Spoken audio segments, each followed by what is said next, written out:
I'm Joe Bianca. I'm Bill Finley. I'm Jonathan Green.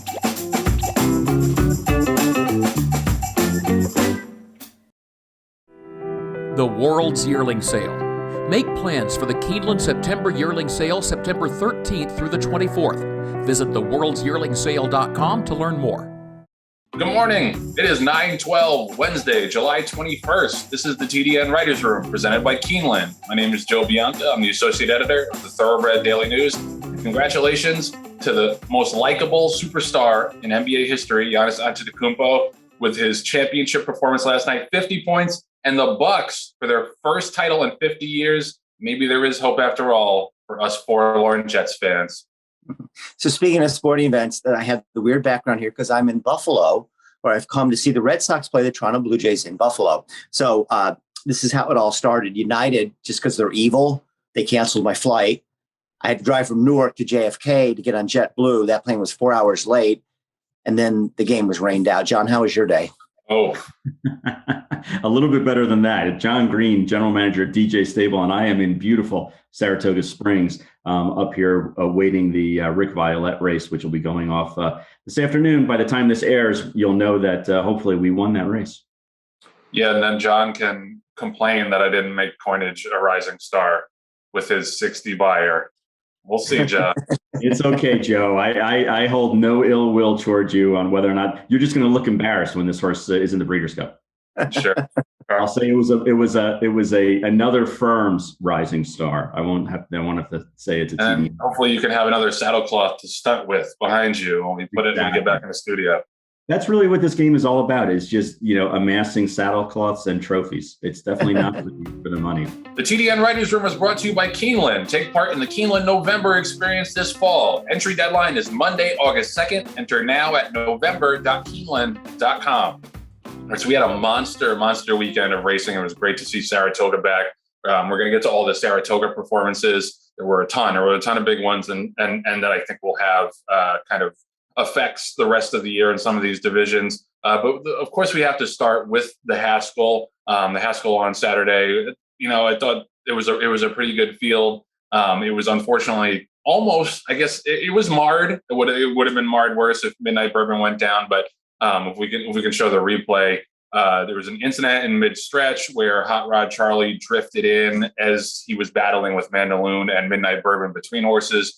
And Midnight Bourbon almost went down, and Paco Lopez did go down. First of all, an absolutely incredible feat and a testament to thoroughbred racehorses' athleticism that Midnight Bourbon did not go down.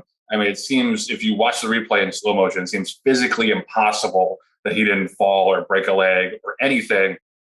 But all the reports are that he's okay. He X-rayed clean. He just might had some superficial injuries to his skin, and Paco, it sounds like he's going to be okay as well. So thankfully we averted major disaster there. But this was a terrible time for something like this to happen, being that it was on NBC, it was on national television, and it brought up in horse racing circles a reprise of the debate over whips. Now, I don't necessarily think that this incident would 100% have been avoided with the whip. It might have just been Flavien Prat making a mistake, being too aggressive, thinking he was clear when he wasn't. And this would have happened no matter what, even if he had the stick.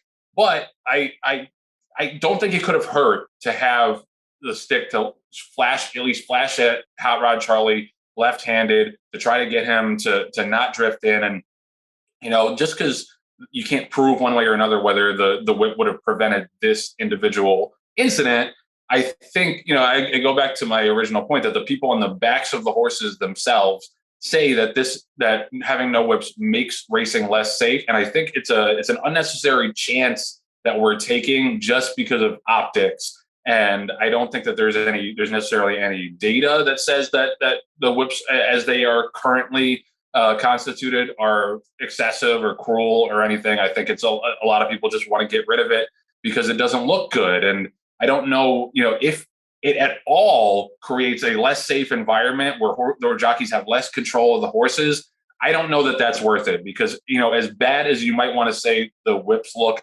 optically, what looks even worse? A horse getting squeezed and going down and breaking down in the Haskell, which came this close to having on Saturday. So, like I said, I'm not going to say that the whip would have 100%, stopped that from happening. And it's hard to ascribe one incident to that specific thing. But I just think it's an unnecessary chance that we're taking in a sport that's already very dangerous to give jockeys less control of their mounts. What say you guys? I think I know where Bill's going to be, but what say you guys? Well, Joe, I'm not the least bit surprised that you brought into the big lie here. And look, you've been on this side, you've drank the Kool-Aid, whatever. I mean, again, my head's going to explode if I go into this too much, but I will say one thing, Joe, in your speech there, you use the word optics and doesn't look good for the game, as if who cares about, well, maybe that's a little harsh, but he said it's all about optics. You're damn right, it's all about optics. They're all that matter here. It's the only thing that matters in this entire 5 years from now, when there is no horse racing and you're working in an Amazon warehouse making $11 an hour packing crates because there's no horse racing, you can look back and say, the optics of that whip thing were really not good. Maybe I should have thought a little bit differently about that. John and I will be dead. It'll be your problem and among the three of us and only the three of us. Joe, I mean, again, at least you gave some credence. In fact, there's zero evidence whatsoever. If you look at this rationally, and people are not rational, maybe I'm not the most rational guy when it comes to this either, that this occurred because of the whip whatsoever. I mean, you knew sooner or later there was going to be a spill and everybody was going to say it had something to do with the whip. And there's going to be more spills at Monmouth. There's spills all over the place. If he could have used the whip to avoid the spill, then why are there spills in horse racing in the first place? So anyways, again, but it's ironic that when you touted the big lie here, you use the argument that I flip 180 degrees and uses the entire argument why there shouldn't be whipping in racing because of the optics. John? Wow. My takeaway from all that was the image of Bill's head exploding and him taking me out in a murder-suicide. That was from all this. But I being up here at Saratoga the past couple of days, I got a chance to talk to owners and trainers, and most importantly, jockeys, about, specifically about the Haskell and also about the whip rule. And when I first watched the race live, I was saying to myself, first of all, thank God everyone is okay. Secondly, boy, Pratt really let, Hot Rod Charlie drift. And he had to have known that he was drifting inside as he was going down the middle of the racetrack from the 7 path to the 6 path to the 5 path. And that's a little bit of intimidation riding. And I understand not only intimidation riding, but also the fact that Pratt probably didn't want to, break up Hot Rod Charlie's momentum because he was picking off, horses and moving down the lane at a very good pace. That being said, somebody else said to me, who's in the jockey colony, said, one of the problems that Paco Lopez has is that he likes to do this little nifty move where when a horse is coming in on him, he immediately tries to time it where he can pull the horse out and not lose any momentum and continue to try to go past him on the outside. And that was allegedly, that's one of the reasons why Ortiz smacked him on national television, because he does that a lot. He clips horses' heels because he tries to time, the spot to get to the outside so he doesn't lose any momentum. So I think it was a combination of those two things that ended up making, the horse go down. Or almost go down, at least lose its momentum and not finish the race. Thankfully, Paco didn't get hurt in this instance. But the bottom line is that I think it was a combination of a lot of factors. Now, obviously, I'm avoiding the elephant in the room, which is to have a whip or not to have a whip. And what I'm finding out from talking to people is, you have a lot of non-riders who say, well, what is a little crop going to do on a 1,200-pound horse that's going 35 miles an hour? Are they really going to control it? And you have other people who have ridden before who say, yeah, that really is an instrument that helps us, or it's an instrument that absolutely is necessitated for us to try to control and try to urge these, athletes to the wire. I have still not gotten, in my mind, a consensus as to whether or not you really need to have the whip to control a horse, or if it's just something that these riders have had all their lives and it's a crutch for them. They're just used to having it. It's almost a crutch or a safety net, a security blanket for them, because all their lives they've ridden with this in their hand, and that's just the way that they're used to moving their hands. So I wish I can give you a more definitive answer on it, other than the fact that I just don't know. Yeah, I mean, so that's where you have to go. I think if you're going to dismiss almost universal agreement among jockeys that this is something they need to control horses, you either are going to say A, they're sadists and they just love whipping animals, or B, that they are just used to it and they don't know how to ride any other way. Either way, I think if you completely change the way a jockey rides and controls a horse overnight, I think you are going to end up with incidents like this. And like I said, I'm not saying that this 100% was caused by that, but I just think that, any modicum of increase in danger to a horse or to a jockey, which makes a spill more likely, is unacceptable to me. And Bill said everything. I just disagree. I think optics are certainly important right now, but I don't think that I think there's some short-sightedness in saying that this is a bigger optical problem than horses breaking down or spills happening. And I think if you ask the jockeys, if you ask the people who are actually on the backs of the horses, they will say that this makes spills more likely because they cannot control the horses as well. You could say that they're lying. You could say that they're misguided. That seems to be the almost universal opinion, and they have the most skin in the game. The people who have never ridden a horse, who don't bet on the horses, who are just watching this from afar, who say, "Oh, it doesn't look good. PETA's going to get mad at us." That to me, that opinion should not be weighed as heavily as the people who are riding the horses themselves. Not to say that jockeys couldn't be wrong and couldn't be, exaggerating the impact of the whip. I just think that their opinions should hold more weight in this discussion. And it is a complex discussion. I don't think that there's, necessarily one right answer here. And there are a lot of factors to be weighed. But like I said, if the people on the backs themselves of the horses are saying that this makes my job and the horses more in danger, I think that we should mostly listen to them. I think that we should at least have some kind of compromise to where we don't completely upend the way jockeys have ridden horses for decades and potentially create more situations where there could be spills or breakdowns, because that looks a hell of a lot worse than the whip. The optics of horses breaking down and spills are a lot worse than the whip. That video of Midnight Burton almost going down on Saturday, I saw that a hell of a lot more on Twitter from people who don't like racing and don't know about racing than I see them complaining about, I've never seen a video of someone saying, "Oh, look, this jockey hit a horse 10 times down the stretch. Isn't horse racing cruel? We have to abolish it." I see that from the breakdowns. I see that from the drug stories. I don't see it from that. I think it's just something that a lot of people in racing want and implement to pat themselves on the back, to make them feel better about making the sport more humane, when the actual things that we could do to make the sport more safe and more humane, we haven't done for decades. And we're just starting to sort of do it now. And so I think this is an easy fix that does not take a lot of unintended consequences into account. I mean, the other thing to talk about is the fact that those horses were 18 to 20 lengths up on the rest of the field before the horse went. Yeah, but look how bad the other horses were. I mean, oh yes, they were terrible. I agree. Yeah. I think somebody said that last week. Yes. Oh, you didn't say that. You ripped the entire race. You said it was like the worst Haskell in the history of mankind. Go back and listen. I said the top three were legitimate Grade 1 horses. You guys mentioned the top three horses, which are fine, but the other horses that are potentially in the race, Joe, you mentioned. Go back and listen to your own show, Bill Finley. Absolutely, I said that. Yeah. I still watch this show.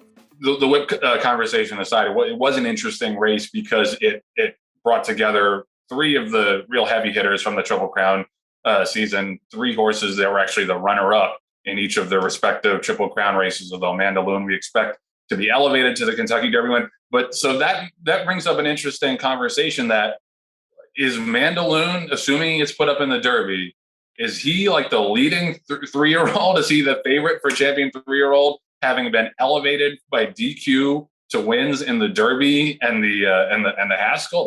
That's an interesting case, and that's something that I don't remember ever happening. A horse getting elevated in multiple high-level Grade 1 races in a single year. Like that's a really interesting thing, and it's going to be a really interesting decision for the voters. Obviously, a lot of it depends on what Essential Quality does. He's going to be running in the Jim Dandy, not this weekend, I believe the following weekend. And if he, kind of runs the table, then it might be a moot point. But you're going to have the Derby and the Haskell winner not cross the wire first in either race. So what do you guys think that will, what kind of problem do you think that'll present for the voters? Yeah, I mean, it is. I can't remember anything close to a situation like this. But one point I'd like to counter you a little bit on, Joe. There is no chance that Mandaloun within the calendar year 2021 will be declared the Derby winner. I mean, literally over under on that is like 2027 or something, because, the lawyers out there are going to keep this thing in the courts forever and ever. So personally, to me, until he's officially declared the Derby winner, I'm not going to give him credit for it. But if somehow I'm wrong in there and it does happen in November, something like that, yeah, you absolutely would have to give him consideration for that. But, he ran a really good race again. So did Hot Rod Charlie. Even though he crossed the wire first, I'm a tiny bit disappointed in Hot Rod Charlie, just because I thought off that Belmont, we might see one of those jaw-dropping performances from him where he would just, win by 5 and just, prove that he was much superior to those horses, even though John Green said it was the worst Haskell that there's ever been in the history of mankind. So, but, again, you can't take anything away from him. We're going to have Doug O'Neill on later in the show. We'll have lots of questions for him. But, we've never seen anything like this Mandaloun situation. But I think by the time we're talking Eclipse Awards later on in the year and show 117 or something like that, I don't think that'll be a big issue, but you never know. Yeah, I think it's almost going to be moot, because Essential Quality, I still think, is the top 3-year-old in the country, and that he will continue to prove that. Obviously, there's going to be a lot to be said in the Breeders' Cup Classic at the end of the year, when they all have to step up and run against the older horses and really set their sights on top money and the overall top class horses, regardless of age. So it may not even matter, who crossed the wire first in the Haskell or the Derby, because ultimately I think it's Essential Quality's championship to lose at this point. You can make an argument for a couple other horses, but I really feel like that's the case. Again, those 3 horses right before the horse went down, they were 18, 20 lengths up on the rest of this field, and they showed their class. And it's really a shame on a lot of levels that a horse had to go down and another one had to be DQ'd. Because it really does discombobulate, the finish and the great performances that all 3 of those horses were putting in before the incident occurred. I think overall, the race played out the way we thought it would. Those 3 horses were the cream of the crop, and they, top of the stretch, we're looking around trying to find the other groups of contenders in the race. And I use that term lightly.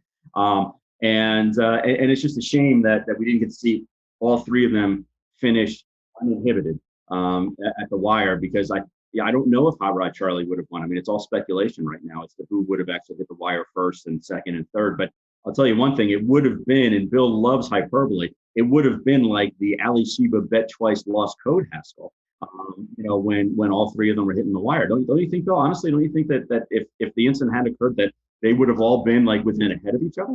Yeah, I mean, I do. I don't think these 3 horses as a group are as good as Ali Sheba, Lost Code, and Bet Twice. But yeah, I mean, we were robbed of, at least in the last 15 yards or so, of what could have been, a just wonderful finish among 3, and I'm more picking on you, John, than the horses. I don't want people to think that I'm, down on them. They're very good horses. And, I don't think any of them are go down in history as any of the great horses of all time, but there were 3 good horses that put on a show. And, it was the Pletcher Sprinter. I understand why they gave it a try in there. Follow the Sea, correct, Joe? Following C. Yeah. But, that was just, they bit off more than they could chew. They're coming out of those sprint races. But, I think we'll see that horse at some point in time win major races. I mean, obviously he has a lot of talent. So if you suspected that this was going to be a big ask for him going the 1 1/8 off the sprint races, it was a 3-horse race and, of 3 evenly matched horses. And they put on a good show until all hell broke loose, of course, with the spill. Yeah, I'm just glad that I didn't put myself out there and write a feature article on Following Sig. Well, Bill didn't either. Yes. But yeah, so I don't know that Midnight Bourbon was going to be able to stay with those other 2. I thought he was backing up just a little bit, but I agree with Bill that Hot Rod Charlie, I thought, took a pretty big step back, which is hard to say for a horse who crossed the wire first in a Grade 1 race, but he was just so good in the Belmont. and he was bet like he couldn't. I was honestly surprised at the way that race was bet. I thought that Hot Rod Charlie and Mandaloon would be much closer in odds. I thought they would be like 6-5, 2-1. But Hot Rod Charlie was crushing the wagering down to 3-5 or 4-5 or so, and Mandaloon went off at a little over 3-1. So that was interesting to me, and the people who kind of took that dive on Hot Rod Charlie might have gotten screwed a little bit. Nevertheless, I agree that following C, it just seemed like something they kind of had to do. If you have a 3-year-old with enough talent at this time of the year who hasn't been 2 turns yet, you kind of gotta give them a shot. And like I said last week, I thought that this was relatively a better spot than the Jim Dandy over a much more tiring, demanding racetrack at Saratoga. It's unfortunate that he backed up as badly as he did, but he's got a ton of talent. I saw that they're considering running him in the H. Allen Jerkin Stakes next. I think that would be obviously a great spot for him, and I hope that he's come out of this race no worse for the wear, because I think he is one of the best 3-year-old sprinters we've seen in a while. But we'll pay attention going forward to where he ends up. And like Bill said, we're going to talk to Doug O'Neill in a little bit about what's next for Hot Rod Charlie. We'll be right back after this message from Keeneland.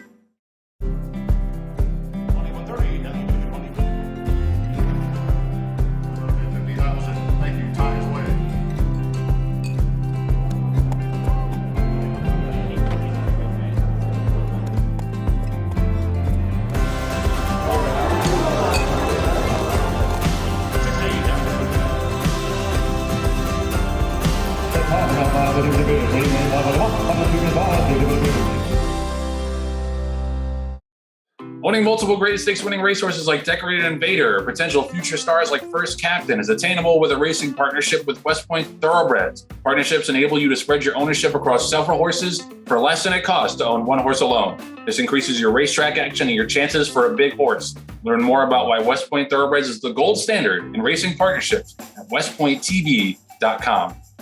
So tons of great action other than the Haskell. Haskell obviously dominates the headlines because of the controversy, as our friends overseas would say. There was also a tribute band who ran a really nice race in the United Nations and flattered domestic spending even more. He was second to domestic spending in the Manhattan, went wire to wire in the United Nations. Pretty good ride by Flavien Prat to get him to relax, a little bit of a runoff.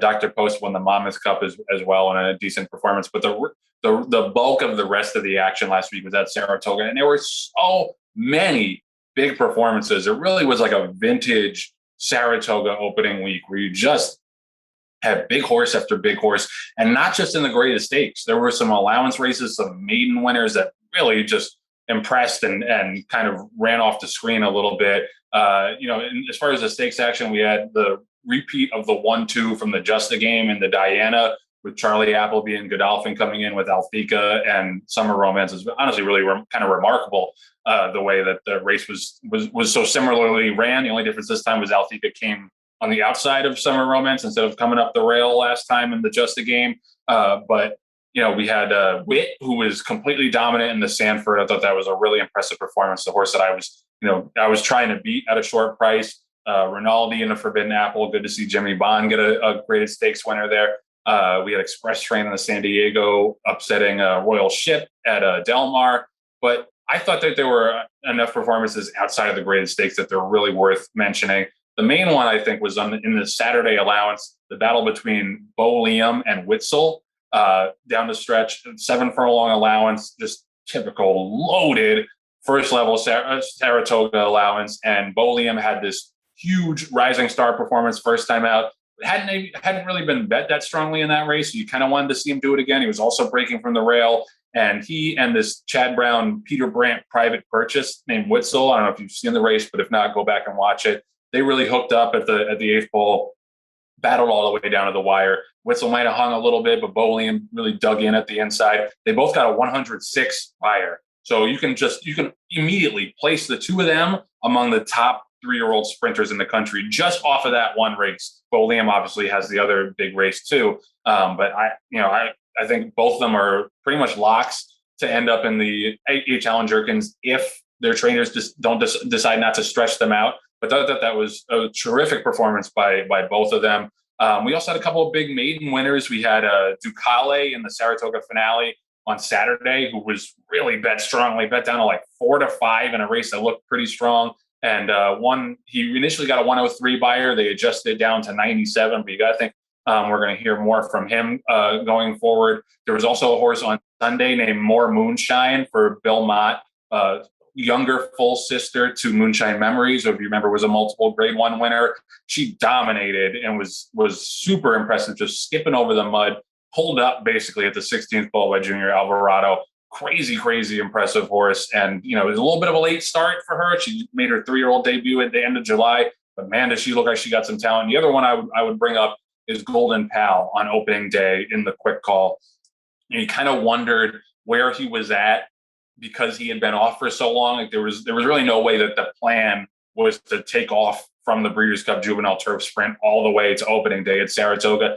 Nevertheless, he came back, did not look any worse for wear, went out to the front, set a fast pace, and just ended that race in the blink of an eye. Like the second that Irad kind of set him down and threw across at him, he was gone and the race was over. He's going to go, it looks like, in the Coolmore and Nunthorpe Stakes, which is a Group 1 for sprinters going 5 furlongs at York. That's probably where he's going to be next. I think that's August 20th. Wesley Ward wants to send him overseas. There was one other race at the Curragh, who was which name I'm forgetting right now, but he thought that would be kind of the backup spot. It's in mid-September if he doesn't bounce out of this race at 100% fitness. Nevertheless, that was an incredibly impressive performance. It's hard to get excited about a 3-year-old turf sprinter, but man, he is dazzling. And the first fall out of Lady Shipman, who was an incredible turf sprinter as well. So that's exciting.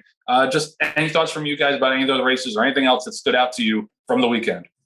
Yeah, I'll add a couple things. To me, the betting in the Diana was very interesting, and I got it wrong too. I picked Summer Romance, and I really liked her in there. But Althea had won Just a Game over Summer Romance. Then they came back with Summer Romance as the 5-2 favorite, made Althea 7-2. I think everybody thought the same thing I did, that she was going to get out to an uncontested lead. Speed in these races, turf races in New York, when they go so slow early, is often a very dominant way to get to the wire. And I think a bigger story. Let's look at the picture of the major turf races in New York this year. And we're seeing, it's all Euros all the time. Started off in the Just a Game with the 2 Godolphin / Appleby horses that we're talking about. Ran 1-2. The Nathan O'Brien wins both the Belmont Derby and the Belmont Oaks with his horses that come in the last weekend of the meet. And now we come back with the Diana, the first big turf race of the Saratoga meet, that is once again Appleby 1-2. Joe, I'm surprised you didn't mention the Sanford at all, where Witt won by...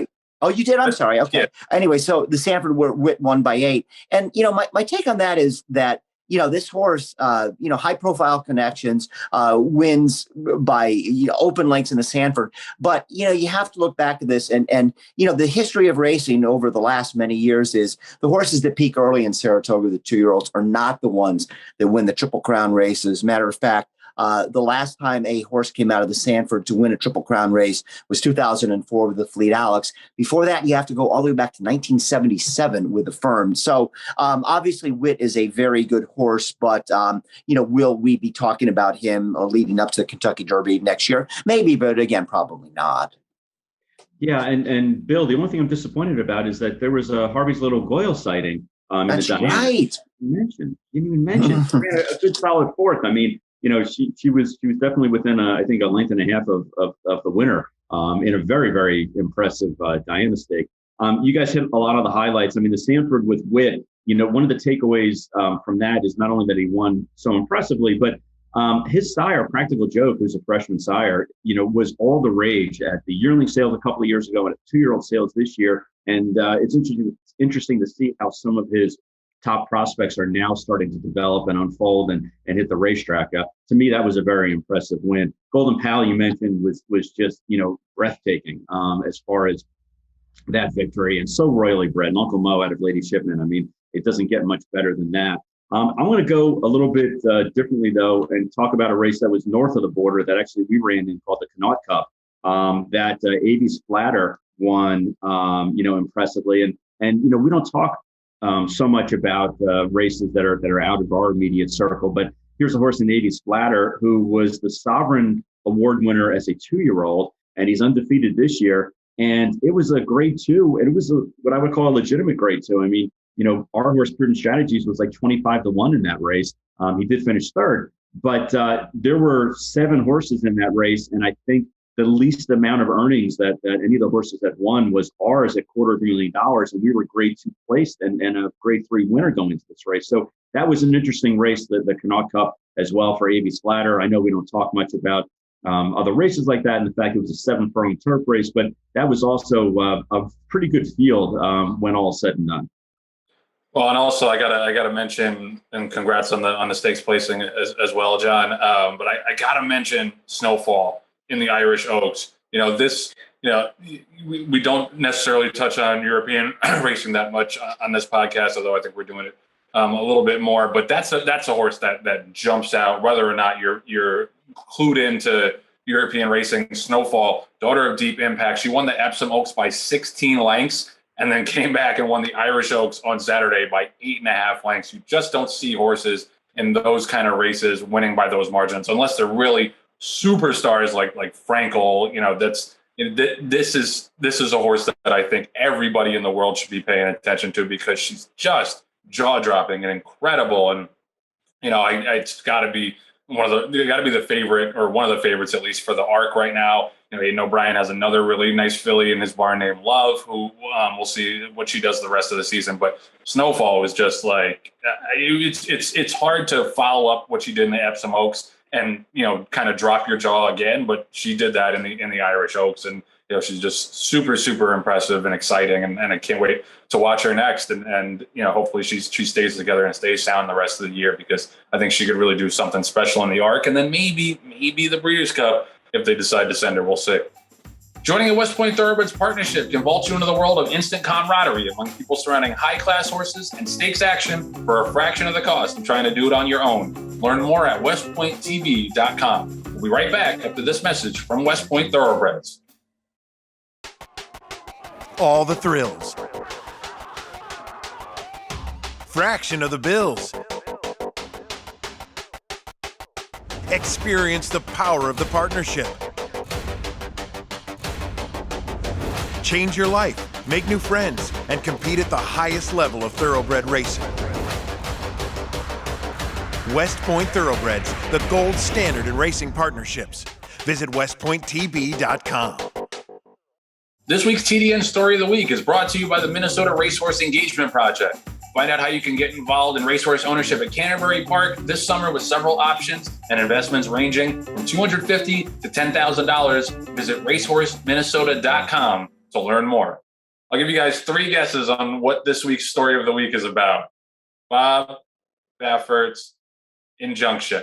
There we go. Bob Baffert got injunctive relief on his suspension from NYRA last week. A judge agreed with him that he was denied his 14th Amendment right of due process, and he's going to be able to race at Saratoga, at least for the near future. We'll see what happens. We'll see what the next step is for NYRA, whether or not they have a counter argument. One of the interesting things, and Bill had a good piece in today's TDN with legal expert Bennett Liebman, who used to work for the New York State Gaming Commission.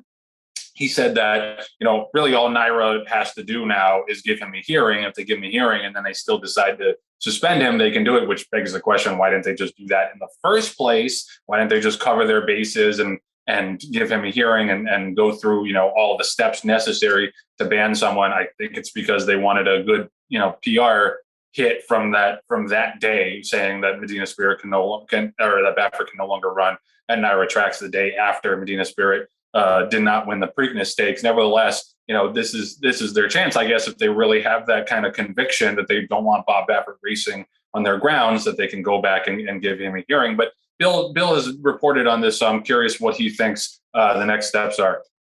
Yeah, well, you hit on a lot of the main points there, Joe, and I don't quite understand what NYRA's thinking of not giving him a hearing. Think they kind of walked right into a trap almost, but because it gave Baffert and his attorneys a reason to a valid argument to use in court to get the temporary injunction. What is next? This is just guesswork. My guesses on this thing have been right more often than wrong, but it still is just guesswork. I think not a lot will change. I mean, he's going to be able to run in Saratoga at least temporarily. I think he'll get through the test that he's looking at. Some of the races later on in the meet, maybe not so. But I don't see why Naira wouldn't now give him this hearing. It would be a kangaroo court. I mean, what else would it be? Are they really going to have a hearing and say, on second thought, Bob, you're right. Welcome back. Well, you did nothing wrong. So then they would suspend him all over again. They would have gotten through the due process principles of this. And then we'll see where we're at then.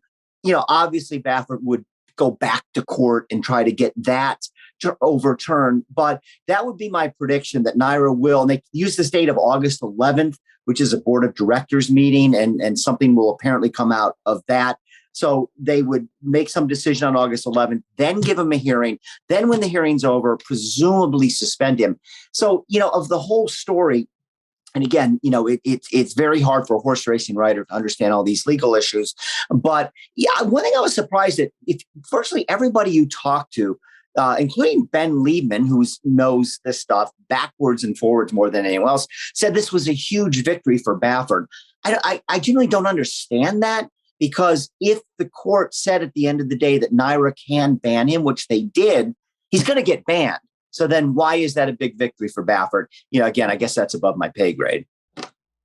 Yeah, and one of the attorneys that I spoke to said that this was the 7th time that Naira has suspended somebody, and that it has been overturned and have to go to a hearing. So I don't know where he got that information from. He's an attorney by trade, so I'm going to trust that that he looked it up in the archives. But be that as it may, you would think that once something happens once, twice, 3 times, then at some point in time there's a pattern, and you say, okay, we can't, yes, we have the right as a private entity to bar somebody from doing business here. However, we have to afford them that due process. So it didn't make any sense to me, other than exactly what you said, guys, about it was a great PR move for them to be able to come out and say, we're angry. We're not going to have that guy, that alleged cheater, come in our neck of the woods.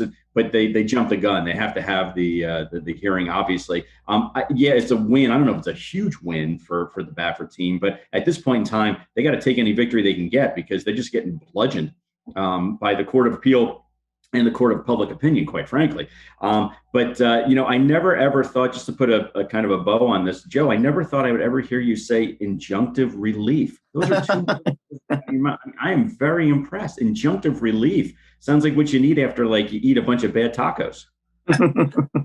I just learned what it was yesterday. So yeah, I'm coming up in the world having to do these legal discussions every single week. I'll be able to pass the bar by the time we're done talking about Bob Baffert and his legal issues. But yeah, I mean, go ahead, John. Does anyone want to guess the date over under as to when we're actually going to have a show where we're only talking about horse racing? It'll never happen. But think again, if there weren't the whip issue and Bob Baffert to keep us going, we'd have a 5-minute podcast. So. Well, I don't know about that. I disagree with that, Bill. Your preemptive strikes and brutal attacks on me alone are more than 5 minutes. A separate segment, by the way. Bill's preemptive attacks on John, brought to you by Injunctive Relief, RELAIEF, Injunctive Relief. John, I think at very least you've got a name for your next horse you're looking to name, Injunctive Relief. Oh, all right. Better get on it before this airs. Absolutely. Okay. Oh, man. Yeah, no, people tune in for the banter. These are just the vehicles of stuff that we can argue about over and over and over and over again. But yeah, no, it's a win for him just because he can run at Saratoga. Like that alone is a win, because he's got a couple of big horses that he's going to want to run in some of these big races. But yeah, and going forward, I don't know that he's going to get a lot of breaks or injunctive relief from a lot of different places. And Ben Liebman, and we've talked about this in the story, said that it came down to whether or not Naira was considered a state actor as opposed to a private company. Churchill has been able to has not gotten those appeals yet from the Bob Baffert legal team, because Churchill is a privately owned corporation. At least that's the assumption. Whereas Naira, because they're a state actor, had to give him his due process rights, and that's kind of what it came down to. But yeah, I would hope that they would still have the same energy, and give him a hearing and still, try to get him off the grounds, because, I would hope that they're not doing what I think a lot of people in racing have done for a long time with Bob Baffert, is just kind of brushing things under the rug and waiting for things to blow over and then being like, go ahead, Bob, do whatever you're doing. We won't ask any more questions. I hope that Naira actually still has the guts to go through with it, because I think that, my feelings. I don't think that he really needs to be representing racing after all of his issues over the years, but he's always going to have a safe haven in California. I think that I think won't change. He's too much of an institution. He's too entrenched in California, but we'll see what Naira does next. But yeah, it'd be nice. We get a couple of weeks off from talking legal issues. That'd be good, especially in the middle of Saratoga. It's not like there isn't anything to talk about. We'll be right back after this message from the Minnesota Racehorse Engagement Project.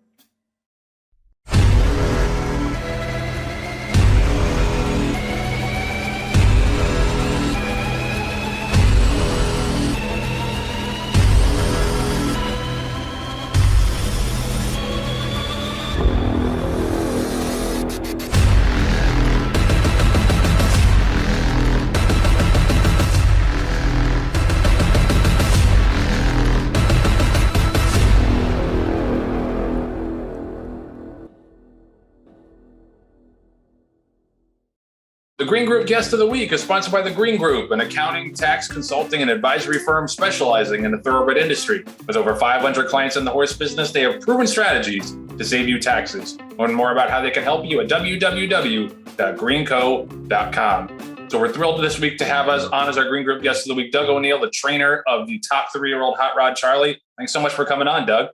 Well, thanks for having me.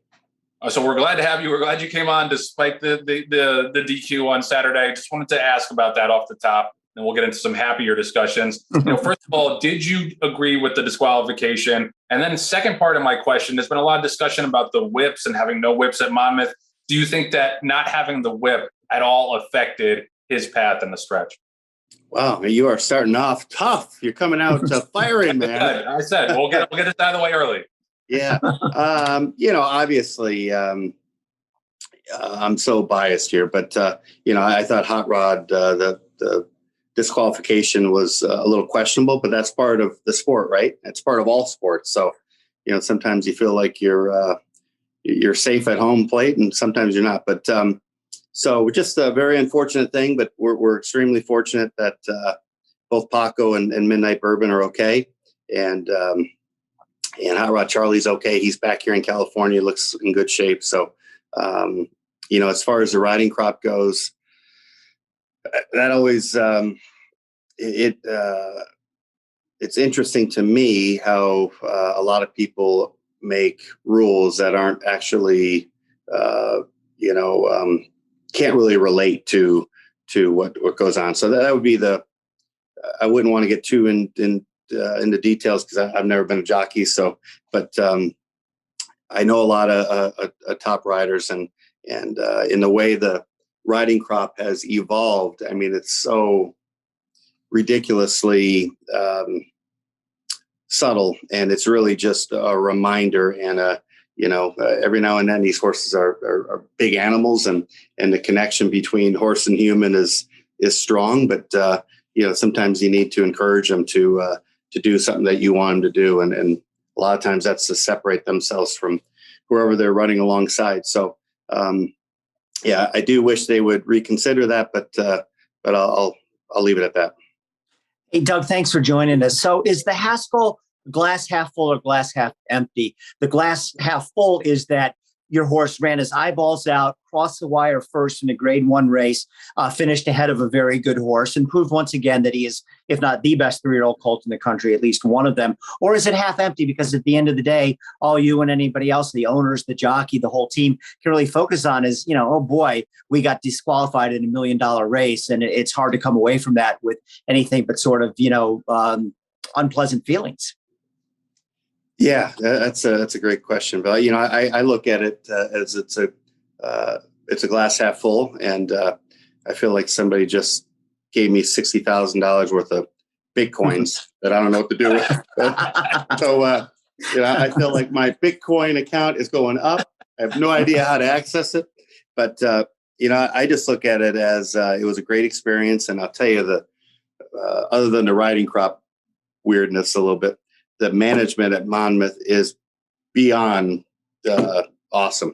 I mean, they took care of of the owners of Hot Rod Charlie, of all the connections in the race with a red carpet, and it just made the whole experience awesome. So I know, speaking on behalf of the owners, we would have no second guessing if we ever get a horse as good as Hot Rod Charlie to go back there and run, and maybe one day even have a string back there. I love Oceanport, New Jersey. It's beautiful.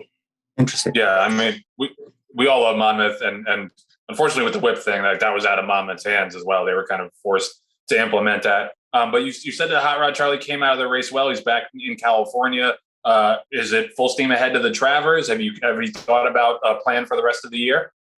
We really haven't. The beauty of Bill Strauss and Greg Helms and my nephew Patrick, and who own him and are very connected with him. They've been so patient along the way, and I think that's why we're seeing a 3-year-old who ran in the Derby who seems like he's just getting better and better. And a lot of that, I think, is due to spacing and patience. So under that mindset, I got a feeling that we might not run for a little bit. We'll just have to play it by ear. And, we're stable here at beautiful Del Mar racetrack, and Del Mar management's been great. So, the Pacific Classic is definitely circled on our calendar, but by no means will we force the issue if we feel we're not ready. Hey, Doug, for those of us who are watching on TV on Saturday, it's a little hard to kind of understand what was going on so far as a time frame. And when they were interviewing you, you were extremely emotional, so much so that you kind of ended the interview and let them turn the cameras to your owner. But as the TV audience at that point was not even aware there was an inquiry. So I'm not sure, were you emotional because you thought you had just won this huge race, or were you emotional because you thought, well, I won this race, but I'm coming down? I think a little of both, Bill. I'm kind of a big softy that way, but I got a little emotional just seeing Eddie, Hot Rod Charlie's groom, hand off Charlie to Lava Man and Sabas, leaving the paddock. That got me all like emotional, because those two horses have been so amazing to me, and I love them both. But when I went down to the track, I watched it on the apron. I never saw anything happen, so I was just elated with, I thought we just won. I thought all the hard work that Eddie and Johnny and Sabas and the rest of the team had put in every day leading up to this. I was like, wow, Charlie did it, man. Charlie did it. So it was just so much emotion there. And then, then when I got down there and they said, oh God, a rider went down. I'm like, what? So I think that just added all kinds of just craziness to the whole thing. And then Bill, of course, he's like a big bear. He grabbed me, and so yeah, it was a real unique experience, but again, just grateful when I heard that Paco was going to be okay, and that the horse was up running around. So that was all good. You mentioned Del Mar. I wanted to ask about that. We had Maggie Wolfendale on last week on the show. We talked to her a little bit about how integral the fans are to Saratoga and what a big deal it was to get fans back in the building. Del Mar is kind of similar, I would think. It's the summer place to be in the San Diego area. How has it been to have fans back in the building? What has that added to the atmosphere and the experience of racing at Del Mar?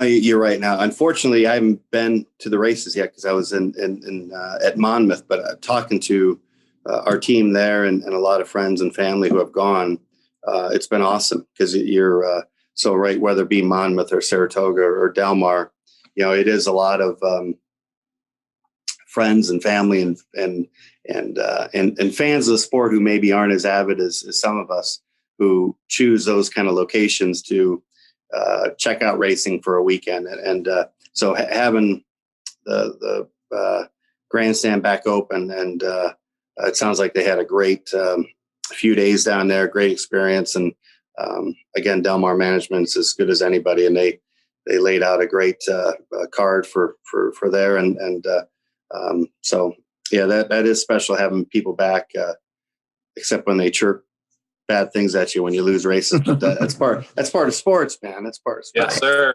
Yeah.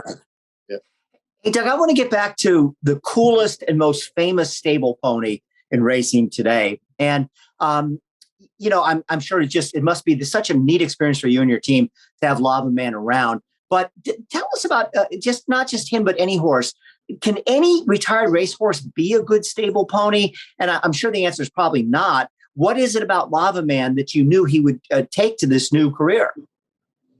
You know, you never really know, but, you know, I think horses like Lava Man, who are just so mentally tough, and you just see the way he communicates with other horses when he chaperones them to and from the track. And he's just a true leader. He's a true fighter. He's a blue collar horse who, you know, didn't have any 5-star farm raising him or anything like that. So he comes from humble beginnings, and you know, I think what we were hoping he could help us do by coaching the horses, he has done that and just exceeded our expectations. And you know, just seeing the way he's looks physically, the way he is mentally. I think a lot of ex-race horses probably could do a good job, but I mean, he's truly like, he's the San Diego Spur coach for our barn. That's for sure. Last one for me. I always wondered this because I think you and your brother Dennis are known as like very good judges of talent, especially at the 2-year-old sales. I wonder where that comes from, where that kind of keen eye comes from. And I think of you a lot like Kenny McPeek. You can find good horses for lower prices. Maybe that's some other people aren't on for whatever reason. Where does that come from? And is there stuff along the way that you guys have learned that have made you better at picking out horses? Well, I think I'm very average at that, but thanks for the kind words. But yeah, I think any asset that I might give to somebody for purchasing a horse would be just my experience of the horses that I've been around that have done well and the ones who didn't do well. But, you know, I think with Dennis, he just has a personality such that things seem to quiet down at those sales, because those sales are there's so much buzz going on. And, you know, with me, I'm constantly seeing friends and owners and trainers, and it's hard not to get caught up in all that stuff. And I get caught up in all the stories of, oh, you got to see this hip 141. He's a freak. And I'm like, really? I want to see the freak. Where, you know, Dad's just he's able to stay quiet and to himself and look for the little things, you know, a good foot, good in the stall, just really simple things, but they're easy to see, but they're also easy not to see if you get too much going on in your head. So I think that's Dennis's biggest strength. And he's wrong a lot. Don't get me wrong. And I love him to death, but man, when he's right, they're not just allowance horses, they're stakes horses, but they're graded horses. So he does a wonderful job. For sure. Hey, Doug, back to the Del Mar meet, and one of the many exciting things about Del Mar is we see the stars of the future. I noticed you do have 5 horses nominated for the Del Mar Futurity. Are there any future Hot Rod Charlies that you're going to unveil at Del Mar this meet? Ooh, I hope so. You know, as I pat Dennis on the back with some of his previous purchases, we have a handful, if not a few more than that, of young colts and fillies that haven't debuted yet. So there's a few lurking that are getting close that, you know, could be the next try. And when you look at Charlie, we were so excited about him. And then the first few races, he was just so content with running in the pack and not separating himself. He wasn't getting tired after the race, and it was really frustrating for us. But, you know, as we added equipment and added distance and just through experience, he became the Charlie we had hoped for. So, you know, you truly never know, but until you start running them. But we do have a few that we're real excited about. Terrific. Yeah. Cool. Doug, thank you so much for the time. We really appreciate it. Sorry about the DQ on Saturday, but I'm sure Hot Rod Charlie will be back running big in big races soon. If you guys need any Bitcoin, let me know. Yeah. I thought it was gone. All right. It sounds good. Thanks, you guys. Thank you, Doug. Yeah, See you later. Doug. Okay, man. Bye-bye. The Green Group Guest of the Week is sponsored by The Green Group, an accounting, tax, consulting, and advisory firm specializing in the thoroughbred industry. As this week's Green Group Guest of the Week, Doug O'Neill will receive a free 1-hour tax consultation. Learn more at greenco.com. We'll be right back after this message from the Green Group. Why do the most successful owners, breeders, and horsemen select the Green Group as their tax advisor? We simply save them money and know how to make them more successful. Over the past 40 years, founder Leonard Green has owned and bred some of the best racehorses in the history of the sport. His in-depth, hands-on industry knowledge, combined with cutting-edge tax-saving strategies, has produced positive results for his clientele and has made the Green Group the top-rated accounting and tax firm in the business. For a confidential and complimentary consultation, contact us at 732-634-5100 or visit our website at www.greenco.com. The Green Group, proven strategies to save you taxes. I mean, it's a topic for another day, but does Justify deserve to get in the Hall of Fame, having run 6 times? That's a good thing to debate.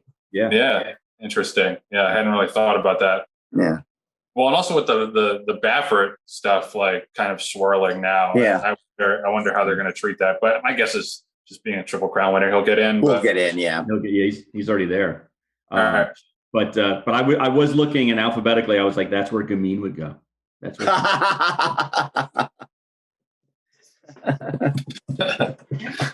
He's like constructing the bust. I already have it up there. I already put a little X mark next to it. Yeah. John, do you remember when Roberto Clemente died, they waived the rule that you didn't have to wait 5 years to get into the Hall of Fame? Do you think they might waive that rule for Gamine as soon as she's retired? She's right into the Hall of Fame. I will put in an injunctive relief that's the case. The TDN Writers Room is brought to you by Legacy Bloodstock. Do you think that 50 years combined experience in the horse business could benefit your program? Give Tommy or Wendy a call. They personally advise on each horse as if they were their own. All right, so not like a huge weekend of racing. I think it's going to be a little bit more low-key than last weekend. But we've got the Lake George on Friday at Saratoga. I'm interested in that race because of Jouster, the TDN Rising Star, who they've tried to stretch out, and I think she's best at a mile. She's going to get to go a mile in the Lake George. We also have the Coaching Club American Oaks on Saturday for like the maybe 2 times the rest of the year. We'll get to see Malathat. That's one of the times. So she'll be in there. It looks like a pretty interesting field. Actually, the Lake George is also interesting because my homegirl, Toby's Heart, another TDN Rising Star, stretching back out to a mile, I believe. Saturday in overseas, we got the King George VI and Queen Elizabeth Stakes, which is a huge race going on 1.5 miles on the turf at Ascot. And it looks like we're gonna have Mishriff and Love in that race, which would be a great matchup. Adayab's in there too. Japan, a couple of really nice European horses, but I think Mishriff and Love are the main 2 you want to keep an eye on. At Del Mar, we've got the Eddie Reed Stakes, and then we were supposed to have on Sunday the Shuvi at Saratoga, which is a 1.8 mile race for older fillies and mares, and supposed to be in that race was Swiss Skydiver. But it was just reported by our man on the scene at Saratoga, Mike Kane, that because of the quarantine, which we didn't mention, the potentially EHV1 quarantine, or the actual quarantine for potential EHV1 cases, one of the barns at Saratoga, that's Kenny McPeek is in. He's going to run Swiss Skydiver in the Whitney Stakes instead against males because they can't, horses who are under that quarantine cannot race until at least August 1st. The Whitney is August 7th. So Swiss Skydiver, who's kind of had a little bit of a subpar year so far, she hasn't we haven't seen her quite like she was as a 3-year-old filly so far this year. So she's going to take on males in the Whitney, which I think is going to be a very salty spot. But we know Kenny McPeek is never afraid to take a shot and think outside the box. So that's pretty interesting. And I like that about Kenny McPeek, that other trainers, I feel like, well, the horse is gonna miss the Shuvi. I guess we'll put her on the bench for a month or 2 and wait for like the perfect spot. He's like, no, screw it. We'll just run in the Whitney. Love that about him. So we'll look forward to that. And just a couple other news items before we get out of here. The Mystic Guide unfortunately had a knee chip. He ran that kind of lackluster second in the Suburban. It's kind of disappointing that the chatter I've heard so far is that they're not sure whether or not they're gonna continue to race him. I think for a horse like him, who really is as talented as he is, and he's super talented, has not really done a ton on the racetrack. I think he's his big win is in the Dubai World Cup. Other than that, he's got a couple of lower level wins. So for me, at least as a fan, I think he still has a lot to prove. So I would hope that he's going to come back and run again. But it's one of those things where you don't want, it's tough whether or not he can get back this season. And then if he can't get back this season, you're going to forfeit an entire breeding season with him as a 5-year-old next year if you don't retire him to stud. But I think that'd be disappointing, because I think he's one of the more exciting handicap horses we've seen in a while. And then one other thing, TD Thornton picked up on this in his week in review this week, that Churchill has requested an application to apply for 2022 Illinois racing dates. Now, some people are trying to read the tea leaves and suggest that, that means that Churchill is at least open to keeping racing in the future at Arlington. I think it's more likely that they're just going to try to run, a handful of harness dates to try to keep their OTB license. But we'll see. I'm going to go on a rant about this at some point, but I was at Arlington Park a couple of weeks ago, and it's a beautiful, beautiful facility, and there's absolutely no good reason to close it. So we're going to hope against hope that there is a racing future for Arlington, but stay tuned, and we'll keep our fingers crossed and see what comes from the bidding process as we learn more about it. We'll be right back after this message from Legacy Bloodstock. Being a small family business, I guess we're part of a dying breed. We're really grateful for the people that entrust us. We know it's a huge responsibility. We're always with your horse every step of the way. When it comes to being at the sales ground, showing your horses, we are with your horse. Just driving up and down the road every day, there's not a time that I don't look out and feel a responsibility to the sport, the animal, the people that come to invest in the game. I want to see as many people enjoy this sport as they possibly can, because we do have the most beautiful sport in the world. All right, so that's going to do it for this week's edition of the TDN Writers Room, presented by Keeneland. A reminder that the entry deadline for Keeneland November is Monday, August 2nd. It's coming right up. Enter now at november.keeneland.com. I want to thank Bill Finley, John Green, our Green Group guest of the week, Doug O'Neill, our producer, Patty Wolf, our associate producer, Katie Ritz, and our editors, Anthony LaRocca, Aaliyah LaRocca, and Nathan Wilkinson. Thank you so much for watching. We will see you next week back in the studio.